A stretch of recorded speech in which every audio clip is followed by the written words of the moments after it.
ঈদ উল ফিতরে জবাই হওয়া গরু ও ছাগলের চামড়া এরই মধ্যে দেশের বিভিন্ন জেলা থেকে নাটোরে আনা শুরু হয়েছে। মান অনুযায়ী গরুর চামড়া ১৩০০ থেকে ১৬০০ টাকা এবং ছাগলের চামড়া ৪০ থেকে ১০০ টাকায় কিনছে প্রায় ২০টি ট্যানারি। ব্যবসায়ীরা বলছেন, ঈদে কাঁচা চামড়ার নিয়ন্ত্রণ কসাইয়ের হাতে থাকায় অতিরিক্ত দামে তাদের কিনতে হয়েছে।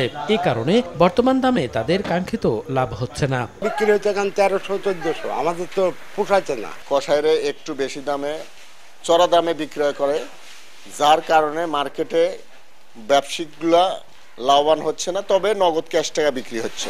এখন গায়ে গায়ে যাচ্ছে, কোনো লাভ হচ্ছে না। চামড়া অনুযায়ী দাম ভালোটা বিক্রি হচ্ছে ১৬০০-১৭০০ টাকা। বাংলাদেশ ট্যানার্স অ্যাসোসিয়েশন বলছে, এই ঈদে চামড়ার মান ভালো থাকায় সর্বোচ্চ দামে কিনছেন তারা। তবে বিভিন্ন দেশে নতুন শুল্ক আরোপের কারণে আগামী ঈদুল আজহায় চামড়ার দাম কমার আশঙ্কা রয়েছে।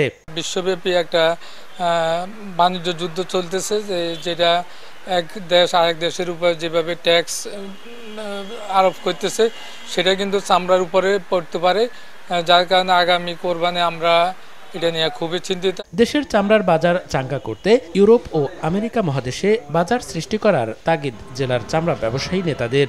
আমাদের চামড়ার বাজারটা আমাদের প্রতিবেশী রাষ্ট্রের কাছে একরকম জিম্মি অবস্থায় আছি আমরা, সেখান থেকে আমরা মুক্ত পাবো যদি ইউরোপ কান্ট্রিগুলো, আমেরিকা, জাপানরা যদি আমাদের দেশে ক্রয় করে।